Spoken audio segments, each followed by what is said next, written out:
నమస్కారం, welcome to Suman TV. నేను గీతాంజలి. ప్రస్తుతం మనతో పాటు భారతీ శంకరపీఠం వ్యవస్థాపకులు, ప్రముఖ జ్యోతిష్య వాస్తు పండితులు, ఆధ్యాత్మికవేత్త, అన్నవరపు తిరుపతి అవధాని గురువు గారు ఉన్నారు. వారితో మాట్లాడి ఈ శ్రావణ మాస విశిష్టత తెలుసుకుందాం. గురుగారు నమస్కారం అండి. ఓం శ్రీ మహాగణాధిపతయే నమః. గురుగారు, శ్రావణ సోమవారం, ముందుగా శ్రావణ సోమవారం విశిష్టత తెలియజేస్తూ తదుపరి విషయాలు కూడా మాట్లాడుకుందాం. ఆ రోజున అసలు ఏమిటి ప్రత్యేకం? తప్పకుండా అమ్మా. మనకు భూమి మీద జన్మించిన ప్రతి వ్యక్తికి కావాల్సింది అర్థం అనగా డబ్బు. అనేక రకాలుగా సంపాదిస్తూ ఉంటారు, కానీ సంపాదించింది ఏది కూడా మిగలదు. ఇలా వచ్చింది అలా వెళ్ళిపోతూ ఉంటుంది. ఎందువల్లంటే లక్ష్మీ అమ్మవారి ఇచ్చేటువంటి రూపాయి ఎప్పుడు కూడా మిగలదు, ఎప్పుడు మిగలదు. అలా వస్తూ ఉంటే ఈ ద్వారం నుంచి వెళ్ళిపోతూ ఉంటుంది. ఒక ద్వారం నుంచి వస్తూ ఇంకొక ద్వారం నుంచి వెళ్ళిపోతుంది, ఎక్కడ ఆగదు అది. మనకు రేపొద్దున అవసరం ఉంది అని అనుకుంటే బ్యాంకులో మన దగ్గర డబ్బు ఉన్నప్పటికీ కూడా ఆ రోజు కర్మ ప్రార్థం బ్యాంకులు సెలవు వస్తాయి, అప్పటికి తీసుకోలేదు. అంటే చేతిలో ఉన్నప్పటికీ కూడా అది వాడుకోలేని పరిస్థితి వచ్చి ఆ డబ్బులు మన చేతిలో ఉండి ఉన్నదాన్ని వాడుకోలేక అప్పు చేసే పరిస్థితి వస్తుంది మనకు. ఇది ప్రత్యక్షంగా జరిగేటువంటివి. ఇవి లేకుండా మన దగ్గర ఎప్పుడూ డబ్బు ఉండదు, కానీ మనకు వచ్చేటువంటి కష్టం అనేటువంటిది క్షణకాలంలో తీరిపోతుంది. అది ఒక విధానం, ఈశ్వరుని నుంచి వచ్చే ఐశ్వర్యం. అందుకని ఆయనకి ఐశ్వర్య ప్రదాత ఈశ్వరుడు అని పేరుంది. ఐశ్వర్యం ఈశ్వరాదిచ్చేద్ అని. ఆయనకి సోమవారం రోజు నాడు చేసేటువంటి అభిషేకం చాలా విశిష్టతమ్మా. అందులోనూ భస్మార్చన ఆయన తాండవం చేస్తాడు. అందులో అంటే భస్మార్చన మనం చేస్తున్నాము అని అంటే భస్మార్చన పూర్తయ్యే లోపు మనకు వరాలన్నీ ఇచ్చేస్తాడు ఆయన. అంతటి బోళాశంకరుడు ఆయన.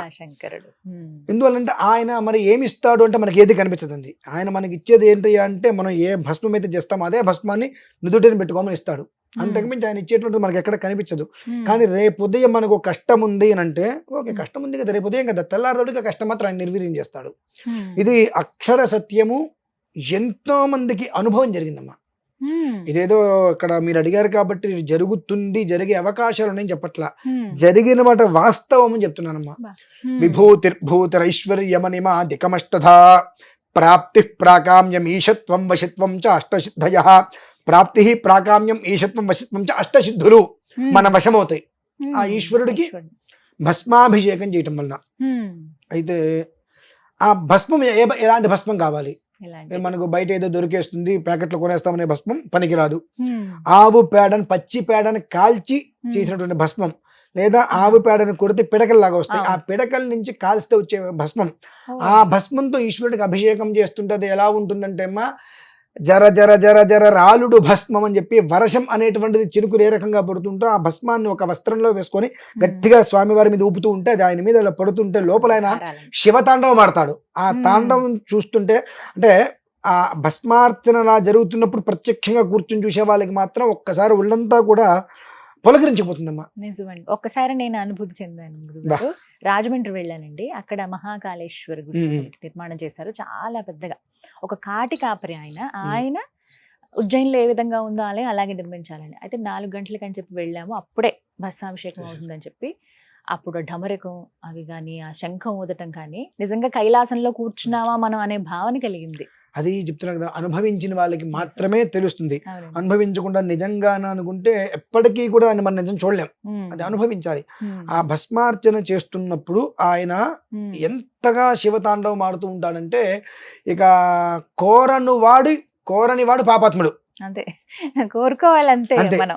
ఇక నువ్వు ఎంత కోరుకుంటే అంత ఆయన వదిలేస్తూ ఉంటాడు. అది కూడా మనకు ప్రత్యక్షంగా భస్మం అనేటువంటిది స్వామివారి మీద వేస్తుంటే స్వామివారి మీద పడి ఆ భస్మం గాల్లోకి ఎవరో పైకి స్వీకరిస్తున్నట్టుగా, అంటే మన దోషాలన్నీ కూడా వెళ్ళిపోయి అంతటి ఐశ్వర్యాన్ని ఆ ఈశ్వరుడు ఇస్తాడు. అది కూడా మనకు చాలా విశేషమైనటువంటి రోజు. శ్రావణ మాసంలో మొట్టమొదటి సోమవారం వ్యతిపాత యోగంతో వచ్చిందమ్మా. మొదటి సోమవారం, శ్రావణ మాసం ప్రారంభమే సోమవారంతో వచ్చింది. అది కూడా వ్యతిపాత యోగం. ఆ వ్యతిపాత యోగం అనేటువంటి సామాన్యమైంది కాదు, అద్భుతమైనటువంటి వ్యతిపాత యోగం. అంటే ఏమిటండి విశేషం? వ్యతిపాత యోగం అనేటువంటిది దాని గురించి వివరంగా మనం చెప్పుకోవాలి అని అంటే ఒక 4 వీడియోస్ చేసింది.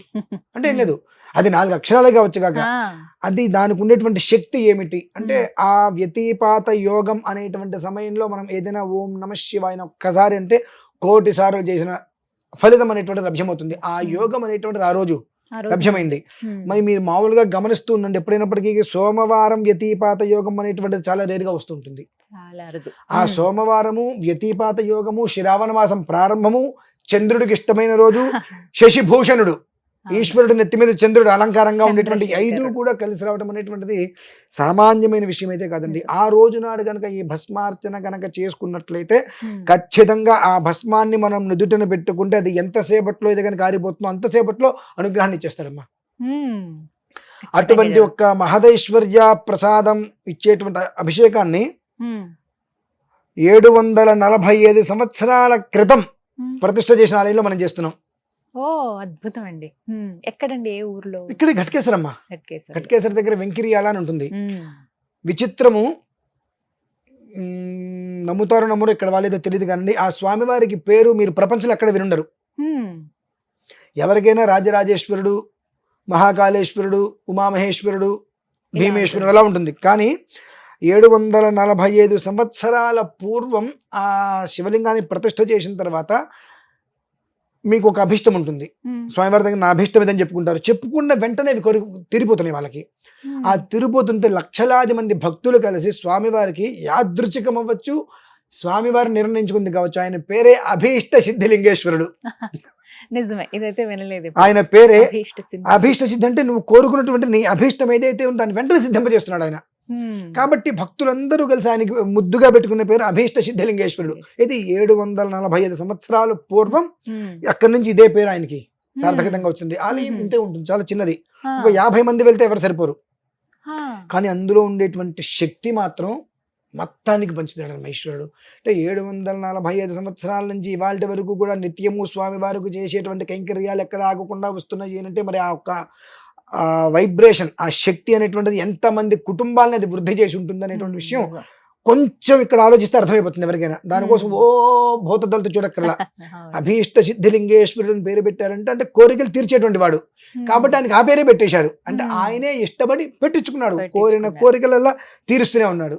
కనుక ఆ ఒక్క స్వామివారి సన్నిధిలో అదే భస్మార్చన మనం 24,000 పిడకల నుంచి వచ్చిన భస్మంతో ఏ సమయానికి అది సుమారుగా మనం ఉదయం 8:30-9 గంటలకు ప్రారంభం చేస్తామమ్మా. ఒక 7-8 గంటలు నడుస్తుంది అట్లా. ఒకవేళ మేము పాల్గొనాలి అని అంటే ఏమిటి గురుగారు? తప్పకుండా మీరు రావచ్చు మందులోకి. శుభ్రంగా ప్రత్యక్షంగా చూడొచ్చు, పరోక్షంగా కూడా దర్శనం చేసుకోవచ్చు. అంటే కొన్ని మన వాళ్ళు చాలా మంది లైవ్స్ ఇవ్వడం, వీడియోస్ తీయడం చేస్తుంటారు కాబట్టి అలా కూడా చూడవచ్చు. అభిషేక ప్రియ శివ ఏ కారణం చేతనైనా చూసినప్పటికీ కూడా ఫలితం వస్తుందమ్మా. ఈ విషయంలో నేను అందరికీ కూడా ఒక విషయం తెలియజేస్తున్నాను. ఏమిటంటే శివరాత్రికి నేను 72 గంటలు నిర్విరామంగా అభిషేకం చేశా. 72 గంటలలో మొత్తం మీద కలిస్తే ఒక 4 నిమిషాలు విశ్రాంతి దొరికిందేమో, అంతే. 72 గంటలు నిర్విరామంగా అభిషేకం చేస్తూ అందరికి చెప్పా, నేను అగ్నిహోత్రంలోకి దిగి నేను హోమం చేస్తానమ్మా. 40 నిమిషాల సేపు ఉండిపోతా. అందరికి చెప్పా, స్వామి వారి యొక్క దివ్యమంగళ రూపాన్ని అందరికీ కూడా నేను దర్శనం చేయిస్తాను అని. 12-12:30 మధ్యలో ఒక 8 క్షణాల పాటు అంత ఎత్తులో స్వామివారి యొక్క ఈశ్వరుని నేను ప్రత్యక్షం చేస్తానని కూడా చెప్పడం జరిగింది. కొంతమంది నమ్మలేదు, కొంతమంది ప్రత్యక్షంగా చూశారమ్మా. ఆ చూసిన వాళ్ళు చాలా ఆనందాన్ని అనుభవించారు. అది నిజమా కదా అని ఎవరి అనుమానాలు వాళ్ళకు ఉన్నాయి. ఆ అనుమానం ఉన్న వారికి ఖచ్చితంగా మరొకసారి అదే ఒక్క రూపాన్ని నేను లైవ్ లో చూపిస్తానమ్మా. ఎప్పుడండి? 5వ తారీఖు.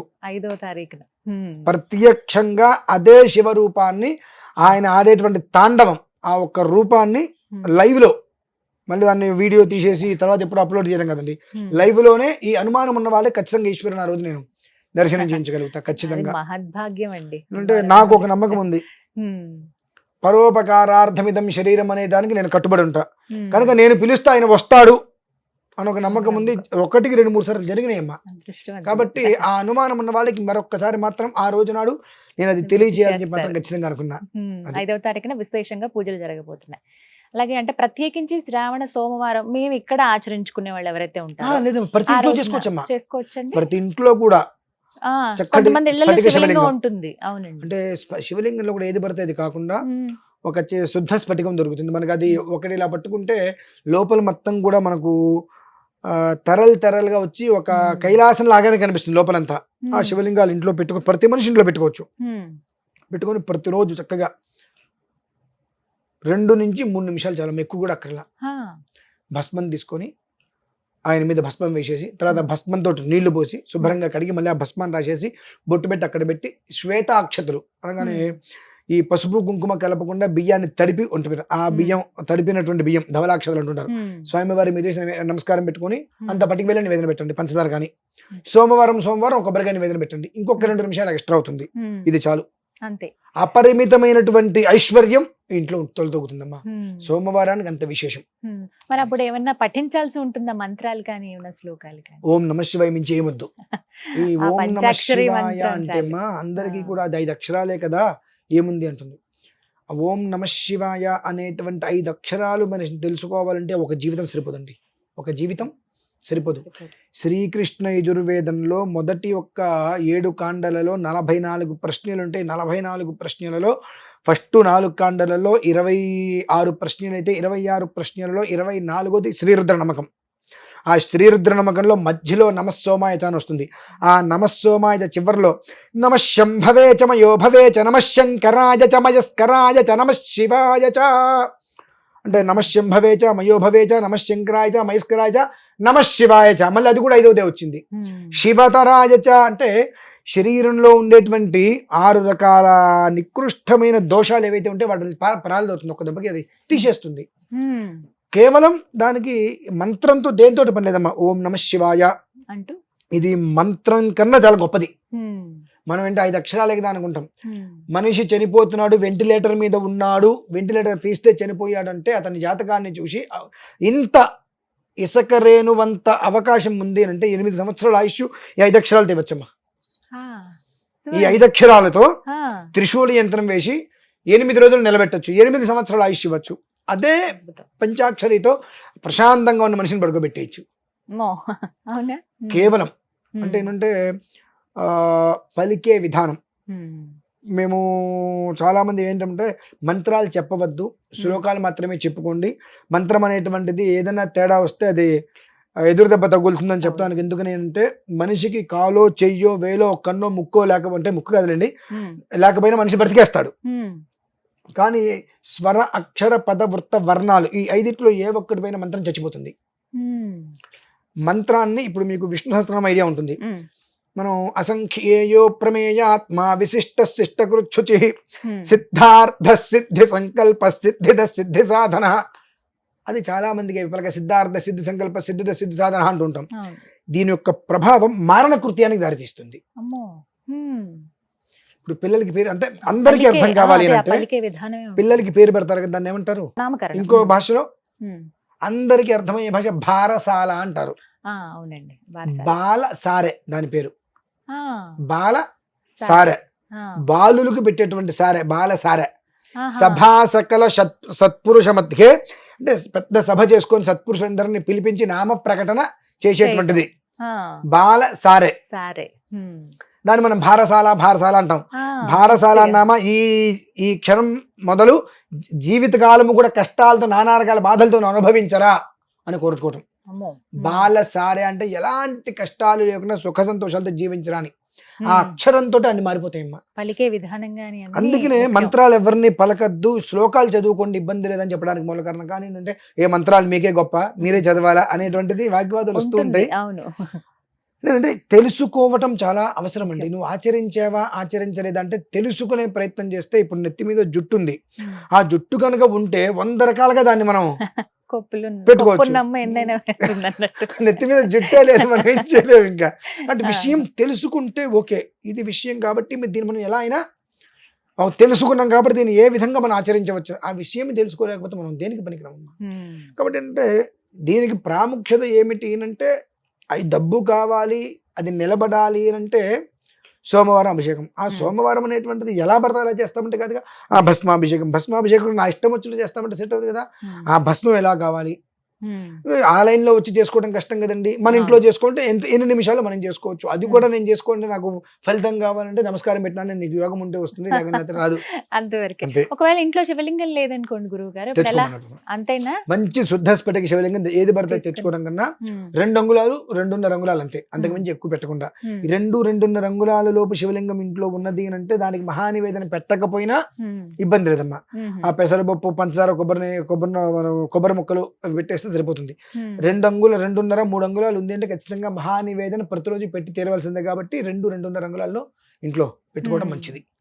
చక్కగా వివరించారు. మొత్తంగా శ్రావణ సోమవారం అయితే ఈ విధంగా ఆచరిస్తే, శ్రావణ సోమవారం అనే కాదమ్మా, సోమవారం ఎనీ సోమవారం కానీ అదృష్టం ఏమిటి అంటే ఎప్పుడో ఒక్కసారి అదృష్ట లక్ష్మి తలుపు కొడుతుంది, దురదృష్టం 24 గంటలు కొడుతూనే ఉంటుంది కదా. ఆ అదృష్టం అనేటువంటిది ఈసారి శ్రావణ మాసం ప్రారంభంతో సోమవారం రావడం, వ్యతిపాత యోగం అనేటువంటిది కలిసి రావడం అనేటువంటిది ఒక అదృష్టం.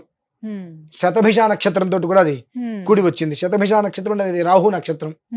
రాహు చంద్రులు అనేటువంటిది పరస్పర శత్రువులు, ఒకరికొకరు కొట్టుకు చేస్తూ ఉంటారు. అందులో నుంచి కూడా అంటే ఆ కాలసర్ప దోషాలే కావచ్చు, ఇటువంటి అన్నిటి నుంచి బయటపడటానికి మూలం రుద్రాభిషేకం సోమవారం. అంతే. ఎవరైతే చేసుకుంటారో వారికి ఐశ్వర్య ప్రాప్తి అయితే ఖచ్చితంగా ఉంటుందని చెప్పి చక్కగా వివరించారండి. నమస్కారం.